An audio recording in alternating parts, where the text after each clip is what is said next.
Good evening and welcome to the 2021 NCAA Division II Men's Basketball Selection Show. I'm Will Haskett. A year ago, we announced a field of 64 that was never able to identify a champion. Here we are a year later. It's been a very, very long wait for hundreds of teams around the country just to compete for a championship. And we whittled the field down this year to just 48 teams, with 6 teams selected to play at each of our 8 regional sites. And with 23 automatic qualifiers, that leaves now just 25 precious automatic berths for the selection committee to award. The first round games will take place this coming Saturday on March the 13th. Regional semifinals on Sunday, with the top 2 seeds in each region getting byes. The Elite 8 will be determined by next Tuesday on March the 16th. Those final 8 teams heading to Evansville, Indiana and the Ford Center when things tip off on March the 24th. Somebody who will certainly have an eye on those games is here to help me break down all 8 of the regions. We welcome in Wayne Cavati of NCAA.com. He knows everything there is to know about Division II basketball. Wayne, it's been a wild season. We know some of these teams, we're going to unveil a lot of them coming up in this show. You know, some have played less than 10 games. Some have had a full schedule, health concerns, everything that went into what has been a wacky sort of year. We're going to have a champion when this is all said and done, but it's really more about the journey for those teams, because we really don't know what to expect the next couple of weeks because we haven't known what to expect all season. No, absolutely. And, you know, while we're here to celebrate the 48 teams that made their way to the tournament, let's just give a huge shout out to D2 basketball. Sure. Get, you know, all the conferences, all the people that made this happen, and you know, just the fact that we could sit here and announce selections after last year. It's just exciting time for the sport. But like you said, it's completely there's no way to predict what was going to happen, and we saw that in the conference tournaments this past week.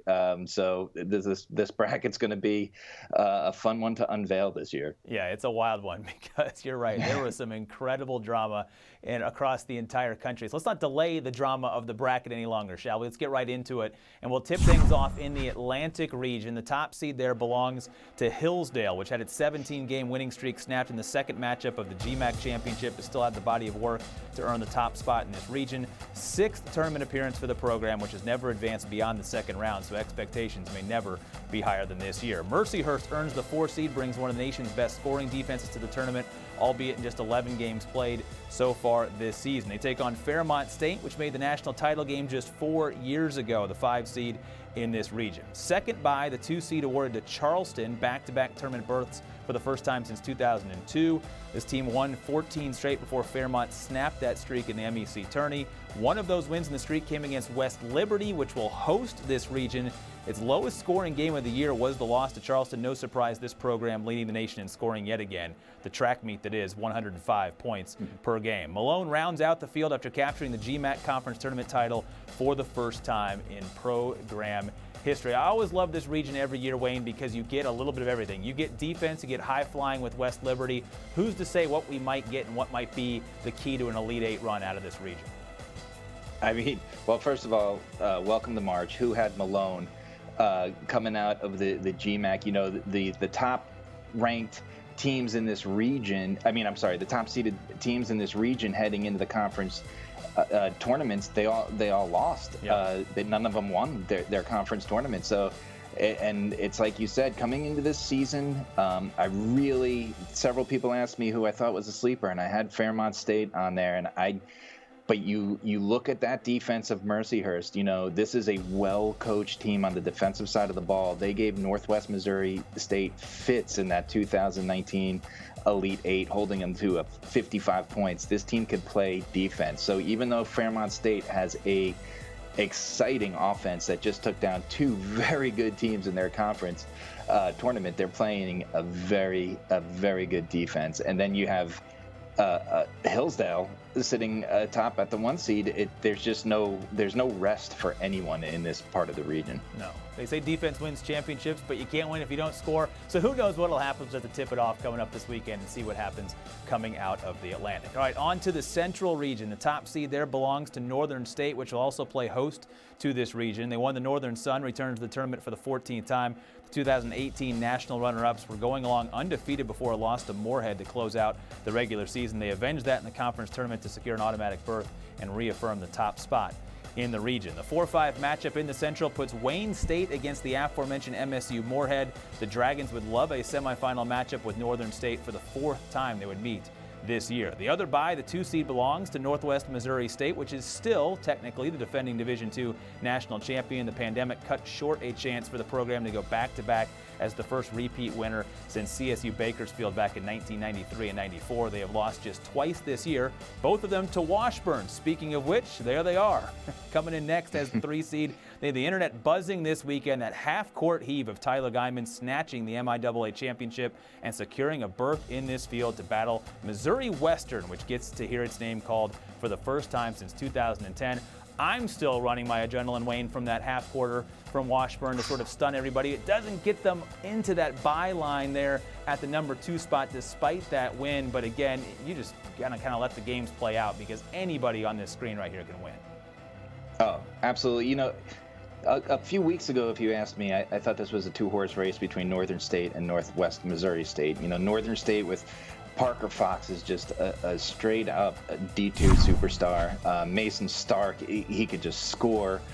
And then you look at Northwest Missouri State, a team that's there time and time again and goes on these crazy winning streaks with 3 of the best players in D2, led by Trevor Hudgens and Ryan Hawkins and Diego Bernard. And they're just really good teams. But like you said, there's Tyler Guyman. This guy has become a sensation this year. I mean, he's always been great. Don't get me wrong. He's very good at every aspect of the game, but he has taken Washburn to another level. They've handed Northwest Missouri State and Washburn went to overtime twice, and then the conference championship was decided on a half-court shot.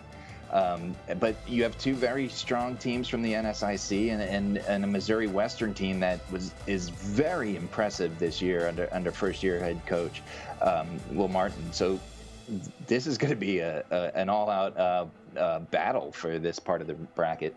Yeah, we've seen a lot of championship pedigree come out of the Central. We could expect some of that here again in 2021. All right, let's unveil the East region. Top overall seed there belongs to St. Thomas Aquinas.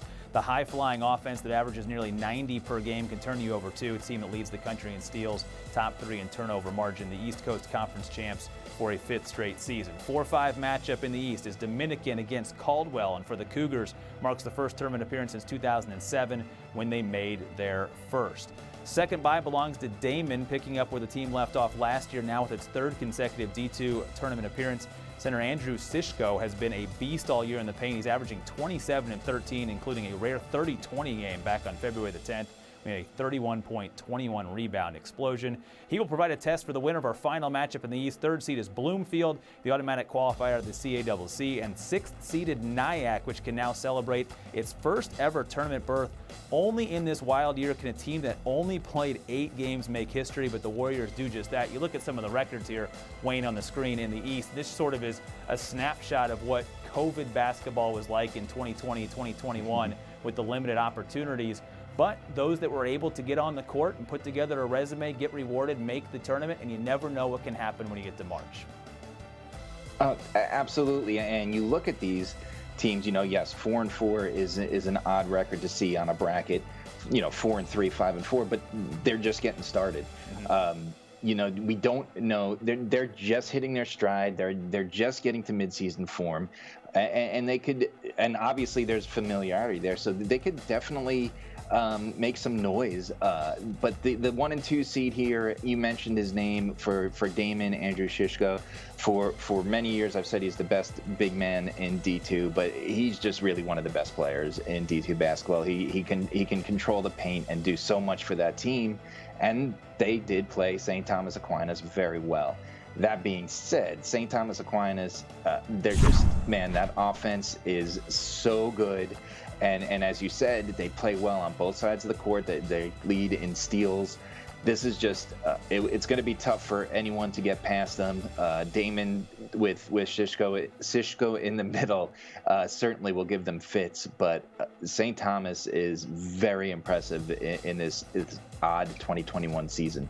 And get the benefit with the field this year of having at least 1 day extra worth of rest to watch. Although, given how few games have been played, who knows if rest is going to be an advantage for some of these teams. They're still trying to rev things up. All right, let's finish off this side of the bracket. Always a difficult region to pick. You have to imagine the selection committee had a ton of trouble with the Midwest because it was a crazy weekend for the two conferences there. Top seed belongs to Truman this year, earns its 4th berth in the last 5 seasons. The GLVC regular season champs lost a heartbreaker to UIndy, who really wasn't supposed to be in the conference tournament to begin with at the end, but an 18-1 run prior to that in terms of record.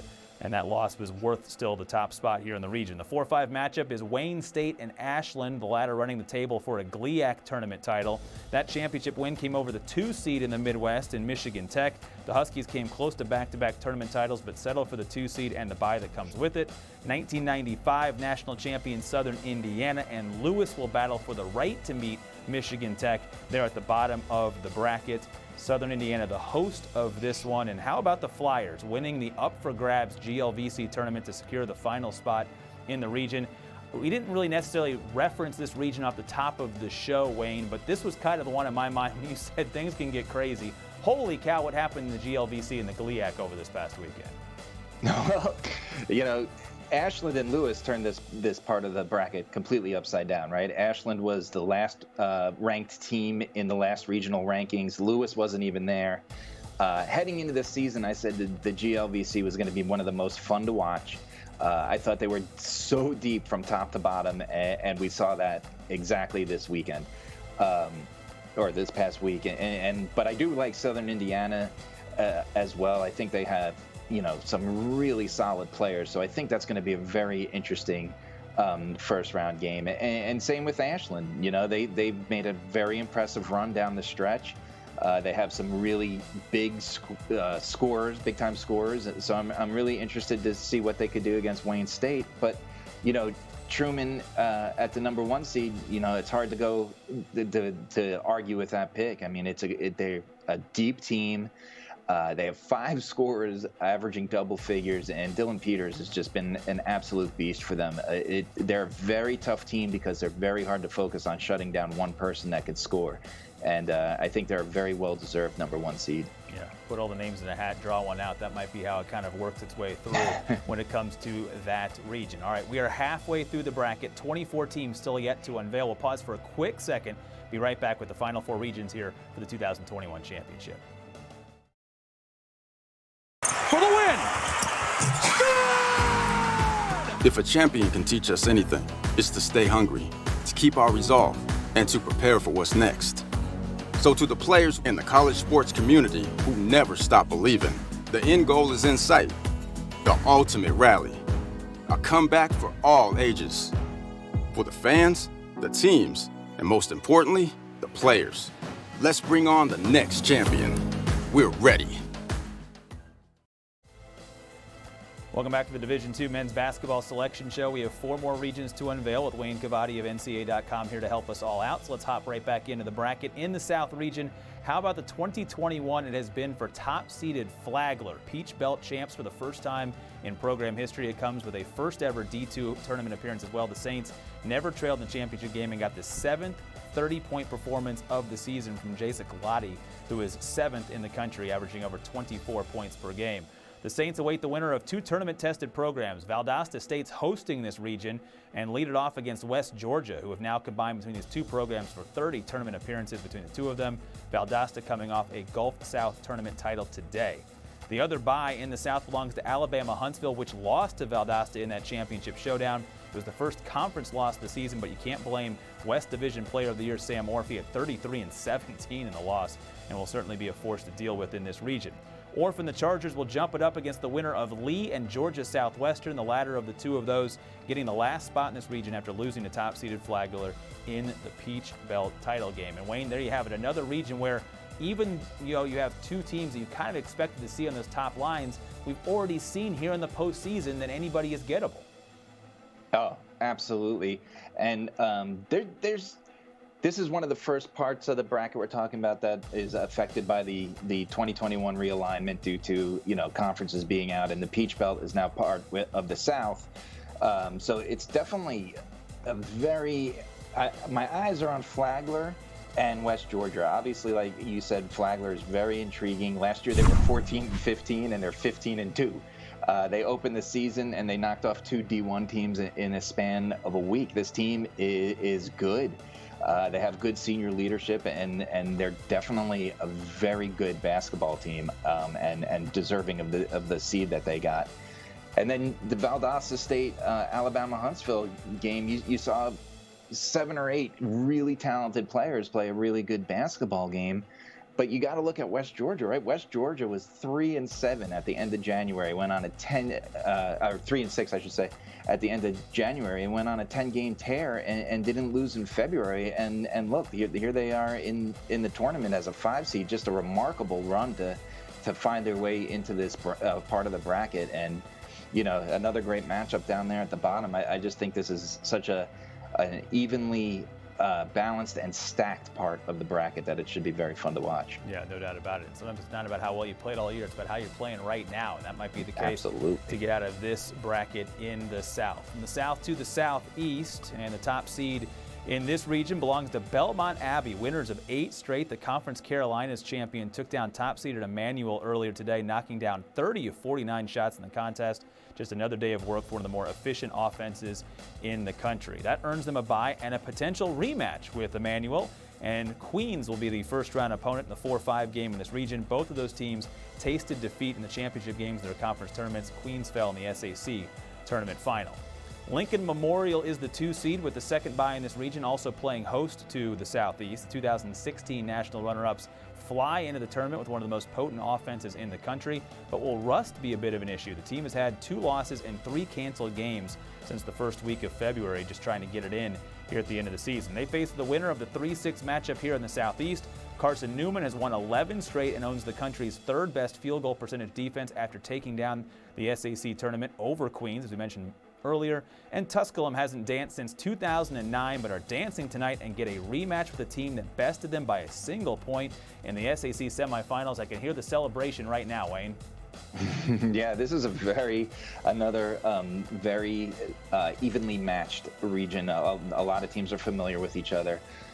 You mentioned one of the things that's going to be very interesting is Lincoln Memorial and what they could do. You look at this part of the bracket, and it's been Queens or Lincoln Memorial for the last 4 years making it to the D2 Elite 8. Queens has obviously had some issues throughout the year. They've had some really good highs coming out at the beginning of the year in that D1 tournament and playing very well. And they've stumbled like everybody else, but they're coming alive at the right time. And that game right there, Emmanuel and Queens, is going to be, you got 2 really good players in Kenny Dye and KJ Jones. That's going to make that game really fun to watch. And Carson Newman, like you just said it, it's not always the best team on paper, but it's the team that's playing the best right now. And Carson Newman's on fire. They won the conference tournament.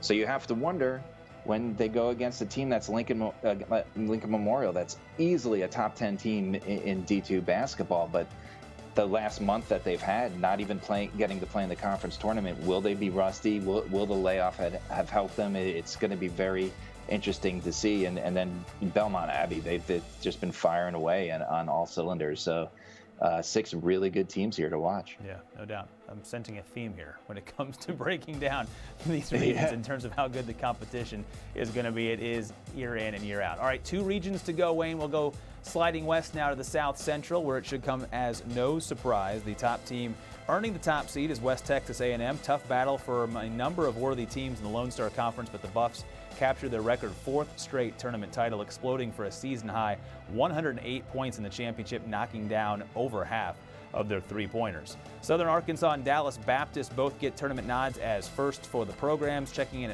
on the 4 and 5 lines, with the 2 seed here awarded to Lubbock Christian, which will also play host to this region. The best 3-point shooting team in the country was undefeated until just a couple of weeks ago when the top-seeded Buffs in this region knocked them off from the ranks of the unbeaten. They would love a rematch with a trip to Evansville on the line. In order to get there, they'd have to take on the winner of Arkansas Monticello and the 6th seed here, Oklahoma Baptist. Will we have that Lubbock Christian West Texas A&M rematch, Wayne, or do you see somebody coming out of those opening day games? There's a lot of interesting things to watch here, but let's say one thing in this year of weird regions and different brackets and teams all over the place. At least West Texas A&M is the number 1 seed, right? Because that's what they do. They're an Elite Eight threat every year, and that's what they do. Like you said, they've won 4 straight Lone Star Conference titles, and between JoJo Murray and Qua Grant, they just run the floor with anybody in the country, and they're a very good team. But DBU, with Chandler Jacobs, that they're going to be that game right there with Southern Arkansas is going to be a very good matchup. And if DBU should advance, they know West Texas A&M, and they can definitely hang with them. And then down at the bottom half, Arkansas Monticello, they won their conference tournament. They have 4 players averaging in double figures. But let's just take that all aside. They're the boll weevils. How often do you get to watch boll weevils in action, and especially in D2 with some of the great mascots that D2 basketball or D2 sports in general have? Sometimes you just got to go with the mascots and go with the team that's hot and doing things that are right. But it could definitely be a Lubbock Christian West Texas A&M rematch, but they're going to definitely have a challenge. It's not going to be an easy walk to the final game. As the lucky son of a gun who gets to call the Elite Eight, maybe I should be just rooting for creative mascots to get the call. All right, one more region to go, Wayne. We head out to the West, and you mentioned the realignment, so you'll start to see some teams that maybe you haven't seen in the years past in the West with where the conferences fall. So top seed out West is the RMAC champs from Colorado Mesa. It's been almost 10 years since the last tournament berth, so the postseason being cut short last spring was a real letdown. They got through to that and have arguably even a better season in return as the best team this year now in the West. Point Loma is the 4th seed, making it 4 straight tournament berths. The opening battle will come against Northwest Nazarene, which put together some quality late season wins to secure the program's first tournament berth. 2nd seed is the host of this regional. That's Colorado School of the Mines, checking in with the 3rd best defense in the country. Opponents are scoring just 60.4 points this year against this D, shooting less than 40% from the floor, which is also a top 10 mark in the country. They await the winner of Biola and Fresno Pacific, the Eagles capturing the 3 seed after sitting on top of their pod in the Pac West. A little bit more firepower in the West region this year, Wayne, with some of those top 2 seeds getting buys to the 2nd round. Yeah, and with the Rocky Mountain Athletic Conference out there in the West, it definitely adds a new layer to it. But what can you say about Colorado Mesa? Back-to-back Rocky Mountain Athletic champs. They beat Colorado School of Mines, which is a phenomenal basketball team. They beat them twice, so this team is battle tested. They're 21-1. They were able to play 22 games and won 21 of them. So it's just a great team, but Colorado School of Mines is great. And you mentioned it as well. Their defense is absolutely phenomenal. And, I hate to be the cliche, but defense wins championships, especially this time of year. But, the first round games, Point Loma, I think, is very good with 2 big-time scorers in Caden Anderson and Brock McKenzie. But, they lost to Biola, and their head coach, Dave Holmquist, Holmquist won his 1,000th game this year. So they have a lot of momentum, and it's a kind of one of those feel-good stories, and you want to see how they can run this for their head coach, and never mind just their players alone. So you have more intriguing matchups. You have 2 very good teams at the top, and it will be interesting if we get that rubber match between Colorado Mesa and Colorado School of Mines. Yeah. Maybe some people might be rooting for that one, but you never know. Upsets always seem to find their way into this bracket. So, Wayne, I know it's a lot to digest right now, and it's the tournaments within the tournaments. These 8 regions will find those 8 teams that'll make their way to Evansville. But any just sort of broad things that stand out to you when you get to look at this bracket for the very first time? And, of course, we'll have a couple more days to read up about it on NCAA.com. It's just we saw it all this past week, and this should be the theme of this year should be to expect the unexpected. There's not going to be anything that you could look at on paper that's going to tell you who's going to win this game. There's just 48 teams that are really excited to be playing tournament basketball again, and that's going to you could throw stats out the window. You could throw everything out the window because these 48 teams are just really excited to be seeing their names in their bracket and hearing us talk about them right now, and it takes it to a whole new level. You have different regions aligned this year because of the way other conferences didn't play. Some big names that we're used to seeing didn't even play this year. So I'd expect the unexpected, but at the same time, that unexpected is going to make this a very memorable and fun tournament to watch. And I think when you put it all on the table, I think this is one of the more evenly matched, which you could tell as we went through region by region, a very evenly matched bracket. And I think the winner is going to be a well-deserved national champion when it's all said and done. Yeah, what a story it will be to survive this season and get back in the restart of sports. You get to be a 2021 national champion. Wayne, thanks so much for your time tonight. Enjoy all the action. I'm sure we'll be reading it as well.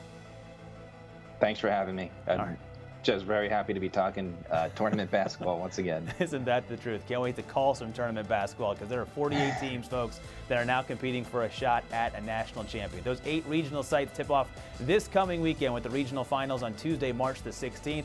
The committee will reseed those 8 teams prior to the Division II Elite 8 tipping off from Evansville, Indiana on March the 24th. You can watch those games from the Ford Center right here on NCAA.com with the semifinals March 25th on the CBS Sports Network and the championship game March the 27th on CBS. Make sure you keep up with all of the scores and news from the tournament right here on NCAA.com. Thank you so much for joining us tonight. For Wayne Cavati, I'm Will Haskett. Enjoy the games and congratulations to all the student athletes competing in this year's championship.